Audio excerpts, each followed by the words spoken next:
Are you thinking of taking a spring break trip this year? Or maybe you're already eyeing up that summer vacation, but you're not quite sure if you have the proper transportation for those road trips. Hey, that's where Toys & Ford can help you. Toys & Ford has a wide selection of new and used vehicles for you to check out. And at Toys & Ford, they treat you like an honored guest. They will work with you on financing no matter what your budget may be. So if you're looking for that new vehicle this year, head to Toys & Ford, located at 1000 Chippewa Crossing Boulevard in Chippewa Falls. We are always looking to save a little money in our pockets, but we still need our essentials like our grocery items. So how do you save money while also getting what you need for your family? Hy-Vee Perks. If you shop at Hy-Vee, you're already getting a great deal on quality items throughout the store. But now you can save more money with Hy-Vee Perks on different items each week. Saving some money is easy if you shop at Hy-Vee in Eau Claire. So take advantage of these awesome deals and sales and stop on over at Hy-Vee in Eau Claire today. Welcome to the Man Cave Podcast with Dan Casper.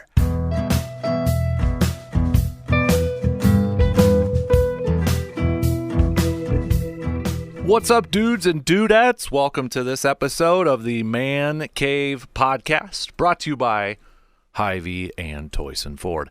Dan here with you, as always. Big thanks for tuning in and checking out this episode of the podcast and every episode of the podcast. We appreciate that. Coming up here in just a quick sec, we're going to be talking with our good buddies, former Badger offensive lineman owner at Cabin Coffee, Joe Gribowski, and former Badger and Packer, Bill Ferrario. When those two are together and we get them on the pod, man, it's always fun catching up with those guys and seeing them talking. They've got their new podcast out, 217 South Mills. Make sure you're checking that out too. They got a few episodes out and more to come, but it's always... I always enjoy getting those two on and talking some football with those guys and kind of getting some stories told and their perspective on the game of football. So let's just jump right into it. Let's bring in Joe and Bill. I like the swag, man. Shout out to residents, right? Yeah, absolutely. Yeah, they've done a great job for us.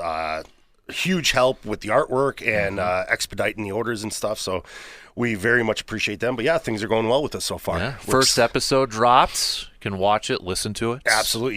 Yeah, I think we got 3 out now as of right now. So we're excited. We're trying to figure out the timing moving forward, probably around an episode a week. But yeah, very excited about the product, and we're just having a blast with it. Absolutely. Got the commercial airing on the air too. So the promo over there. Yep. So having fun with it there, big guy? Yeah, so far so good. Yeah. You know, it's kind of cool. We get to tell stories about ourselves. So it's not really a whole lot of pressure. It's just kind of what we did and get how to we be lived. yourself too. Absolutely. You know, so some of us are a little extra than others. I admit I talk a little bit more than a normal person, but I think the funniest thing we've seen so far, and I think it's in episode 3, I bring up a story and I say, Joe, tell him about this. And then I go on for 20 seconds prepping the story. Then I sit back and like put my hand out to him like, okay, now it's your turn to talk. And he's just like rolling his eyes, but he knows to wait for me. Yeah. There's not usually a lot of oxygen left in that room when Bill goes off on a tangent. But so far so good. So, you guys, you act like your brothers. It seems like you guys are really close with where did that all, how did you guys first meet? Do you guys remember the first time you guys met each other and did you guys like kick it off right away or what was that like? I think the first time I met Bill was we were at seminary. It was our football camp, our freshman year. I was down in the summer for doing conditioning, dedicating myself to the team, left home right after high school, just fully dove into the college, and Bill showed up, I think, a half an hour before he needed to at camp, which is kind of standard operating procedure for Bill. And then I think that evening after we were done with all the meet and greets and getting our stuff, I think I met him in the cafeteria eating area, and then, been hanging out ever since. Yeah, that's how it all started. So just to clarify, I was going to college 16, 17 hours away from home. Joe could have practically walked back to Wausau from Madison. So I decided to take the summer, stay home, play in my all-star game back home because I thought it might have been the last opportunity I had to play football, so I wanted to do it. But to answer your first question, which I think we both agree with, what Coach Alvarez did that is absolutely tremendous is just pick that right group of guys, the same character type guys, same. Now, granted, I'm not going to lie that they broke us down and built us back up, but still to this day, we could see a teammate of ours that we haven't seen in 15, 20 years, and you still have that brother connection. I mean, it still feels like family. And what's funny about it is that's almost like a Big Ten thing where I learned through the NFL, you could tell right away when a new guy comes on a team. You don't even have to ask him. You could just watch the way he acts, listen to the way he talks, and you could tell what conference he's from. And it's like the Big Ten versus everybody else. Big Ten guys are just really similar type guys. Yeah. Yeah. And we always hear, too, like, I know, Joe, I've talked to you about this, or at least we hear from this side. Offensive linemen are always like the goofiest or the most personality group on there. I mean, now we see it a little bit maybe with social media and Twitter and Facebook and those guys on there. I mean, is that true all across the board, would you say? I think for offensive line especially, it takes a different – you're a different animal. You're a different breed. We talk about overworked and underappreciated. That's kind of what it is. And the only guys – I mean, sometimes it's just the offensive linemen that you are with all the time. So you have to make it entertaining and interesting, and then you get to see people's personality. So like I said, we're a goofy group, that's for sure. Always have been. So, And from my point of view, I think with the O-line, you're doing everything as a unit. You're winning as a unit. You're losing as a unit. If one guy has a bad play, the whole O-line's screwed up. If there's a good play on offense, the whole line did their job and did well. So you sort of win and lose together as that unit. You guys ever get upset when the running back gets all the credit? No. I'd say no, but I think we say no because of the running backs we had. I mean, for a guy like Ron, the amount of success, it was overwhelming to us, the amount of success that he had. But Ron, you go back in time in those tapes, the media tapes, Ron was very soft-spoken early on. I mean, reporters used to twist his wrist to try and get anything out of him, but what he would say is he owes the credit to his coaches, and then he'd follow that with his O-line. I mean, every single time he would give credit back. And, I mean, probably one of my proudest moments in college when he won the Doak Walker Award, the best running back in the country, he thanked all of his O-linemen by name at that award show on national television. I mean, it was like I won the award. It was like I was on ESPN that day. So we always had running backs that knew their role and knew how to give credit back to the O-line. So it made it a lot easier. Right. Because it seems like maybe it's more just from a media sense or from a fan sense. When you hear like a really good running game, it's always about the running back. And I always kind of wonder, do offensive linemen, like, hey, give us a little bit of that credit. But it sounds like as long as you maybe kind of get it from the player itself, exactly, or the running back. Yeah. That's... And I mean, I think to Joe's point, like, we don't expect the credit from anybody else because the media ain't going to give the credit. Nobody else is. But if the running back does, that's all you need. Right. Because that's your family. And if a family member's succeeding and they're giving the credit back to you for that success, you appreciate it. And I think also the bond comes from when you're on the field and you can't run the ball and you can't throw the ball and your offense is completely shut down. It's a lonely place out in the huddle, and there's really only 5 of you. So you have to lean on each other to get you through those times, and then obviously, the good times, you're so close with the people that you just kind of have that natural bond. But it can be a lonely place out there when nothing's working, or you're the one getting your butt kicked by the defense, and there's nothing you can do. So you're like, it's pretty lonely. So I mean, that's where the bonds come from. Right. We had Bob was kind of talking to me. He's like, do you ever ask those guys if they would ever do the transfer portal now? And I know we kind of touched on that once in a while. And I said we've touched on it, but it seems like the common thing where maybe you guys wouldn't have done a transfer portal was because of Coach Alvarez. Like, you would not have left Coach Alvarez. No. Is that accurate? So I'll jump into this. Absolutely not. I wouldn't. I think our era and the type of people we were, it was we gave our word and we're sticking by our word. Now, I will follow up really quick before Joe answers. I would blow NIL out of the water if we had NIL back then. And we've talked with other players about it. I've talked with Ron about it. And I'm like, man, we would have had fun with NIL if they had that back then.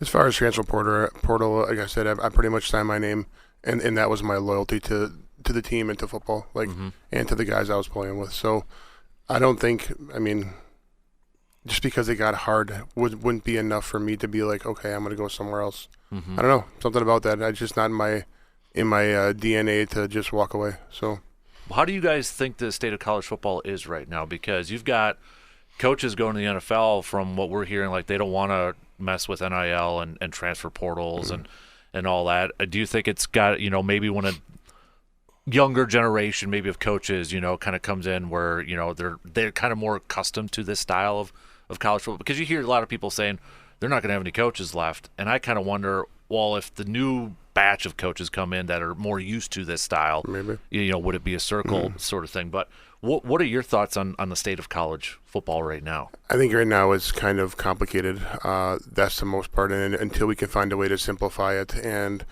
set, I think, parameters on when you can leave, and what your contract says. It's going to eventually be, I think, contractual, which it already is, but you're going to have some literature in there about that, the transfer portal. You look at some of the bowl games. Let's say Cabin Coffee was sponsoring a bowl. I've put so much money into advertising, into the players, and then the team that comes to play isn't the team that you've watched all year. Right. Look at Florida State. Yeah. When you have 11 of the starters, I think, left, and now you have backups in there, and the game was completely blown out. Like, as somebody who paid money for this, and as a company, like, it's kind of a... Where's my return on investment on that? Absolutely, 100%. I'll give my answer, and I'll start off by saying I hate the NCAA with an absolute passion because of the regulations they used to put on college athletes. Back in the day, prior to NIL, they'd rather a college athlete starve. Otherwise, if that college athlete got a job during the season, they'd suspend them from a game. Right. Or multiple games. Where today, they got scared of the athletes, they got scared of the direction sports was going, and they dropped every single regulation whatsoever. And until we regulate this NIL stuff, it's just the free agency is worse than any professional sport out there. And, you have kids playing 5 years on 5 different teams, and it's a mess. They have to figure out a way to regulate it. And I am the number one supporter that college athletes, although the status used to be the word amateur on it, like we even said, like the 2 years we played in the Rose Bowl, I think we brought a little over 2 years combined, a little over $25 million into the Big Ten. The majority, because we were the team, I think the majority went to us, then the rest got spread through the conference. And we got like a 10-minute AT&T calling card. We got a bunch of like a jean jacket that said Wisconsin on it, like a bunch of, we call them dad hats. So yes, do I think the players deserve a little money for the millions they make, or like a Ron Dane having 50, 60,000 people in the stands wearing a 33 jersey, and when his scholarship check runs out, he's eating ramen noodles on the way to the Heisman? Do I think that needs to be different? Yes. But when you have these players that are in high school that never even took a snap in college making over $1 million, they're running the show. Yeah. The NCAA ain't, the college coach ain't, it's the players. You're allowing this to get out of control. It seems like there's so much inconsistency. Like, was it Harbaugh that got in trouble for buying a burger for an athlete or like a recruit or something like that? Right. And it's like, you're punishing a guy for that, and then it just seems to be all over the board. Yeah, or even like back in the day, we were allowed to work if it was the off season or summer. The hours, there was an hour cap on how much you could work. But then you look at like a Johnny Manziel thing, and I know that's a whole nother show, his whole story, but he signs autographs and he gets paid for it. That's illegal. Right. Where, why can't I sign my name on something and somebody reimburse me for doing it? It's just, it's a weird setup they had, and then they're just like, all right, there's no rules whatsoever. Right. You can do whatever you want. It's like the Wild West now, it seems like a little bit. So it is. And I'd be scared to be a coach in college right now. Yeah. It's too confusing. I mean, it's hard enough to focus on the game and your players and the product you're putting on the field, much less all the outside interference. And honestly, even when we played, Coach Alvarez shielded us from all of that stuff. So had he been if he was still at the helm we were playing, he would find a way to shield us from the distractions, I'm sure.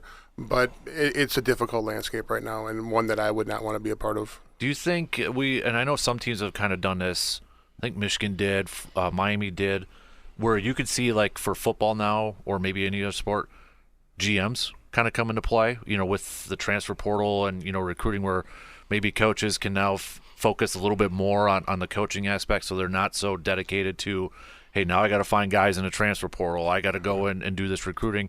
Could you see maybe like college football where teams kind of start to employ the pro level where now they got a general manager in place that takes care of that stuff? I think you have to, because I think that GM is going to be also not only the transfer portal, but when you look in that transfer portal, I believe that title of GM would also be looking at the caliber of player he is and what the dollar amount above his head is. Because then he's going to say, okay, I know I have a pool of boosters that are willing to put up X amount of dollars. Am I willing to spend $1 million for this kid? And if I get him, can we still afford the other kids that we're paying? Like, that's it's all about this money right now. And granted, I'd love to be the kid on the receiving end of the money, but from the coaching administrative aspect, it's crazy. Yeah. And I also think that college football, I told you before, is a very big business, and this makes it more of a business. I mean, honestly, because now you're paying for players, right? And, and jockeying to put your best product out there instead of relying on your recruiting and your development of your fundamental skills and your players. Because let's face it, Wisconsin has done really well at getting 3 and 2 and 4-star athletes and turning them into machines and doing a great job. Now you're relying more on what else is available. So. Right. And it's like, because now as a fan, I've got this in my mind too, because I've talked to some coaches too where, they almost have to change their approach, like, not to coddle, but it's like, got to be nice to the kid, so because they can threaten maybe to go in the transfer portal, but in the same breath, how do you coach that kid because you don't want to be too hard? Right.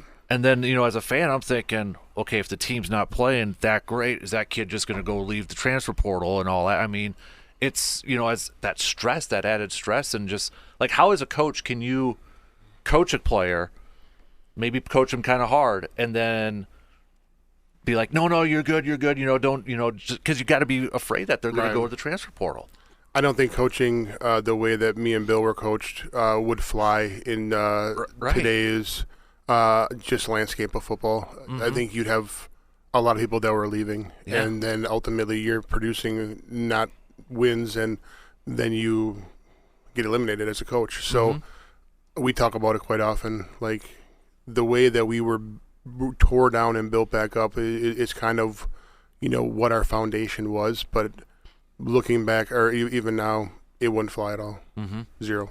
I agree. And I, just with this whole money thing on my head, like, I even take it a step further and say, like, what if your quarterback is making $2 million a year, but the old lineman, the best deals they got were like a one-time $10,000 deal? Is there going to be animosity on that line? Because that line's beating the shit out of themselves to protect that quarterback. And if he's not handing money to the O-line to keep people happy, it just gets so messy. Yeah. It's like, well, why don't I get money?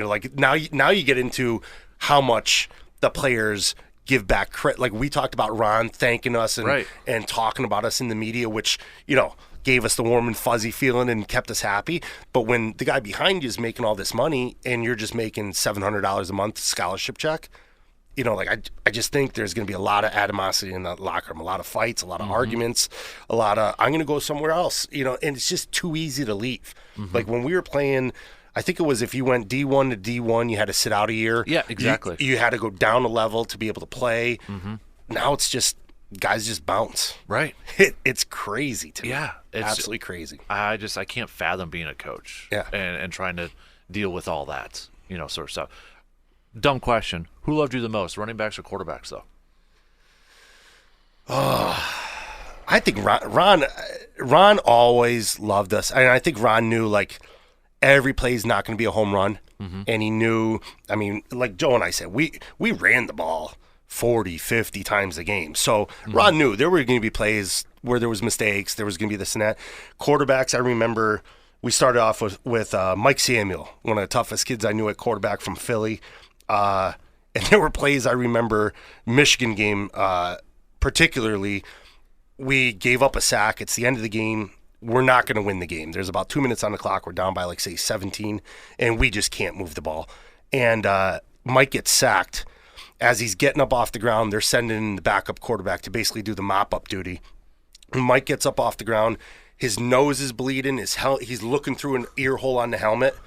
And we, like, pat him on the back. We're like, hey, get out of here. You know, like, let the backup finish out the game. And he looks at us. He's like, shut your mouth and just keep blocking up there for me. Stop letting the guys in the backfield. And we're like, you know, so, like, the quarterbacks, I think, Joe and I joke about it a lot. We had a lot of, we called it throw-it blocks or lookout blocks, that when your guy gets past you and you're chasing after your guy and he's in between you and the quarterback and you're like, throw it or look out. That's what we call a throw-it block or lookout block. So our quarterbacks had to deal with the learning pains early on. Yeah. Where the running backs, I think, they knew they were going to get hit. They knew they were going to get stuck. Mm-hmm. True.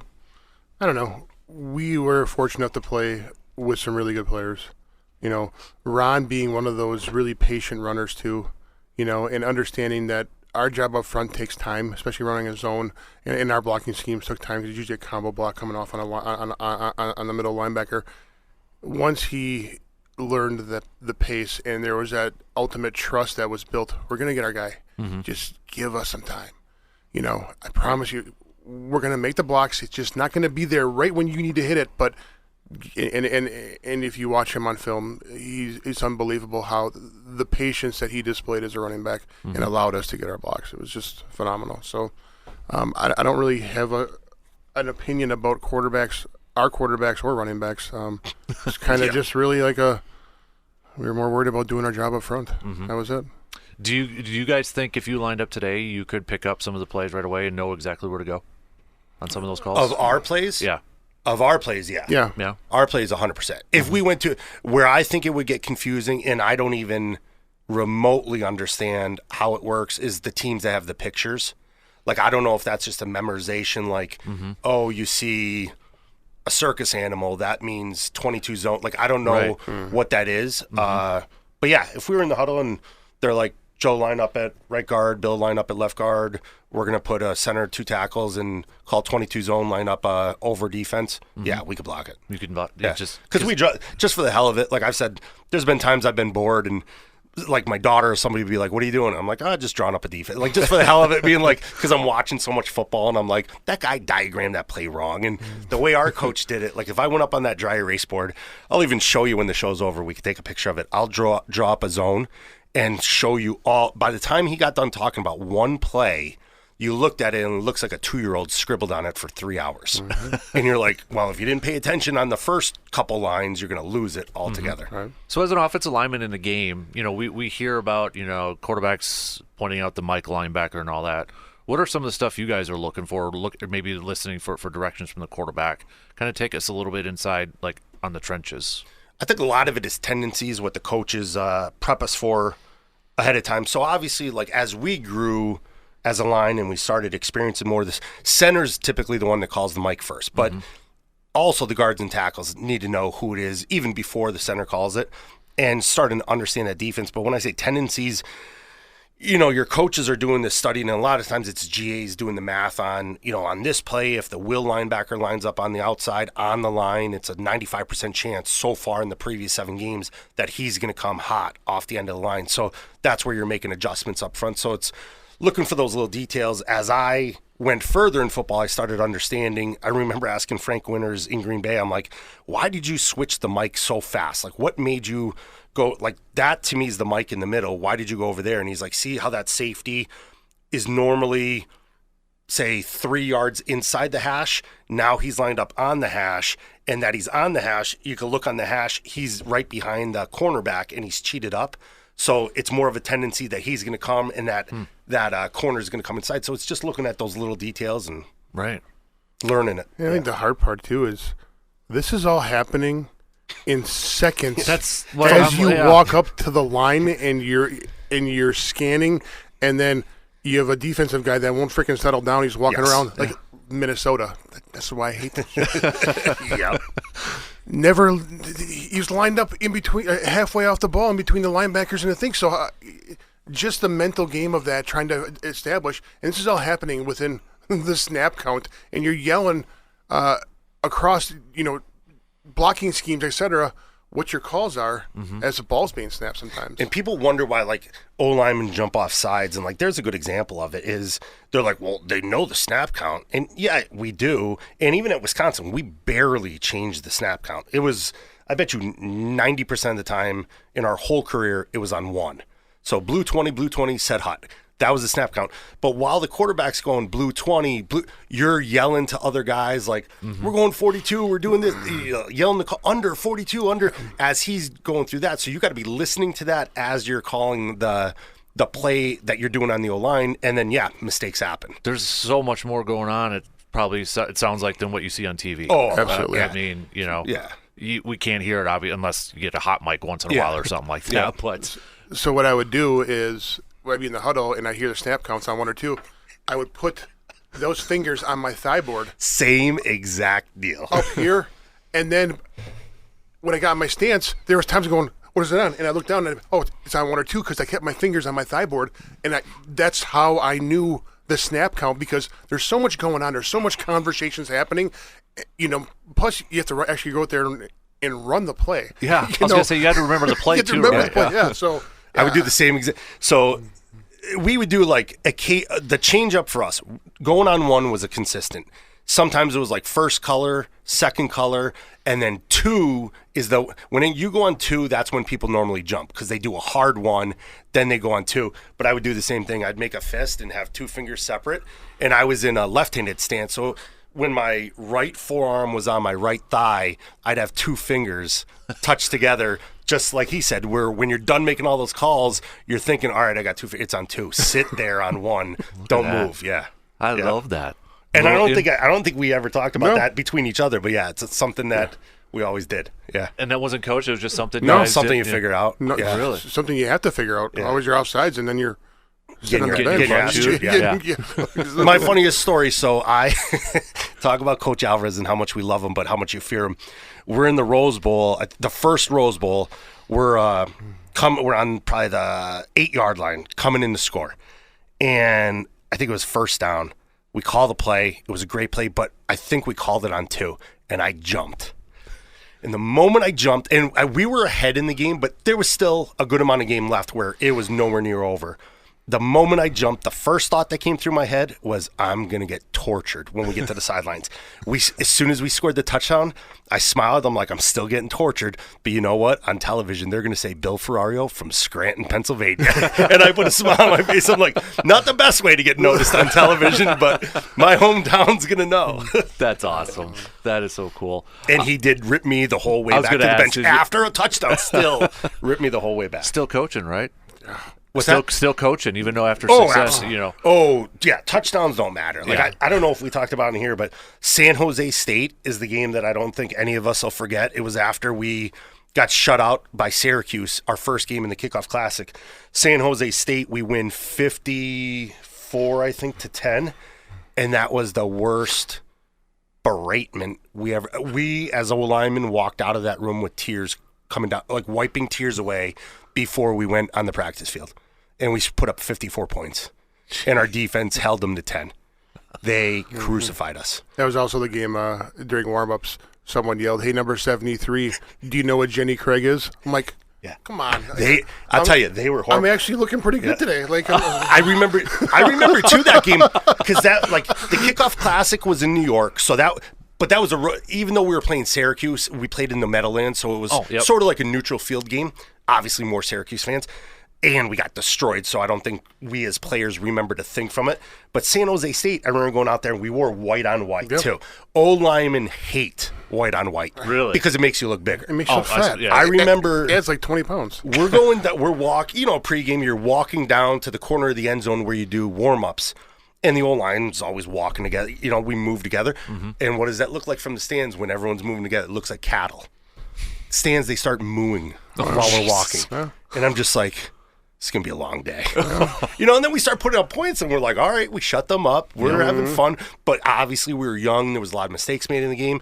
And the coaches, I would have loved to have been a fly on the wall in that coaching meeting, because I'm sure they're like, listen, we got the W and we're happy, but we're not going to let them feel like they got to win. Mm-hmm. They got shut out last week. They made a bunch of mistakes this week. The games are only going to get harder. tear into the boys. And I think every position coach ripped every position apart. Man, these are awesome stories. Yeah. We could keep going on and on with this. Man, this is awesome. And to that person at San Jose, seriously, my counselor and therapist, thank you for that, because I'm still working through that trauma. I appreciate it. And that's why I don't wear white. That's why I wear black all the time now, Bill. See, obviously it's affected my life. Exactly. That's why I You'll wear never black. see a big guy wearing white, especially Never. not a tight white. And that's the thing too. Our jerseys are. People don't understand jerseys. So like we both have game jerseys today, and even my kids would on sports days they'd wear my actual game jersey to school. And I remember teachers or parents being like, "Oh, you got your child a jersey?" I'm like, "No, that's my game jersey." And they're like, "No, Because it's tight, wouldn't right? that be? It's tight as could be." Because you don't want for grabbing and all Yeah, that, right? absolutely. Yeah. And then even in college, we had carpet tape, double-sided tape. You put on your shoulder pads. Oh, really? Yeah. Oh yeah. So in college we had to do it. In the pros, the equipment staff does it for you. But yeah, on game day, you'd sit there at your locker we called it double-sided tape, but for civilians, it's basically going to a hardware store and getting carpet tape where it's sticky on both sides. Yep. So you stick it on the shoulder pad. You'd put your jersey on, then you'd stick your hand in and peel the other side off, and then press your jersey to your shoulder pads, No just so kidding. D-lineman can't grab you. Almost the same thing as like in the 70s when people used Vaseline. Like, did you ever hear about that in the NFL? Like O-linemen putting Vaseline, or running backs putting Vaseline on their jersey so it's slippery. Well, double-sided tape, nobody, and I think it was illegal at the time, but refs never, they patted you down more for, I think it was like sharp objects or something. Like foreign objects. Foreign objects, but they never checked for tape. Yeah. So we just did that just so somebody can't grab you and pull you. But yeah. Old school. Like my little guy, he just asked me this the other day. He's like, "Dad, was it Ronnie Lott that lost a finger and he played?" I said, "Yeah, he got out, didn't have surgery." He's my favorite 49er player now. Like that's all he's a 6-year-old. He's like, That's awesome. Oh, he's my favorite 49er That's now. I'm like, don't ever get that in your mindset. I don't know if I'm going to let you do that if it gets to that True. over there. But I'd much rather him admire the tough as nails player as opposed to the showboater or something like that. So no, good for him. Exactly. Good for him. So, well, before I let you guys go, a couple more things here. 217 South Mills is up and rolling right now. It First is. It is episode, up. So. It is up live on Spotify. It is live on there. We have 3 episodes up. We're going to be dropping them periodically, so make sure you hit the follow button so you get updated on that. And all of our social media is at 217 South Mills. You could see little snippets, short clips, funny moments from the show. So, yeah, get out there, like the social media, follow us on Spotify, and hopefully we'll be slowly rolling around on the other podcasting sites And as well. we'll share it up on our Facebook and Twitter and all that stuff there, too. We appreciate that. And it is brought to you by Cabin Coffee. Cabin Coffee. And we also have our drink for coming up next month is the Mint Sensation. I got that white coffee with more caffeine, and it's got that green mint in there. And, again, you can have green mint any time of the year because we carry it all year long. So I was stop by and grab some. talking to, let's just say, a local collegiate athlete the other day, and he was talking about got to get, let's just say, a green drink from somewhere. And I said, go to that one instead. He's like, I'll try it out. You know. I'm like, yeah, it's a little bit better. A little bit more than a little bit better, but, I'll be the guy. Those other places suck. I've had so many issues. I'm not going to drop names that hurt people's feelings, but yeah, they just stink. Cabin Coffee, and I've been trying to get an ownership share in it, and the owners are tight. They won't give me any equity in the company, but I like it. It tastes good. For me, that I like drinking. I'm not a black coffee type of guy too much. I like the flavor stuff, and with all the different sugar-free flavors over there, you get the fun, fancy drink without getting full of sugar. So, And let's face it, I opened up a coffee shop, and burnt and stale was already taken, so I went a different direction. that makes sense. I hear that. Actually, too, coming up, we have another website through our company. It's called Around the 715, and one of the features on there is you don't know this, but they do dessert, and your coffee cake one's coming up. Really? Sweet. So that's going to be featured because Nice. I got asked to write about it. Oh, look at you. So Nice. that's coming up here. So Outstanding. Looking forward to that. Absolutely.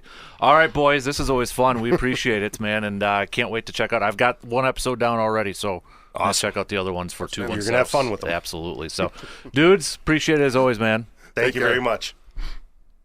That's going to do it for us on this episode of the Man Cave Podcast, brought to you by our good friends from Hy-Vee and Toyson Ford.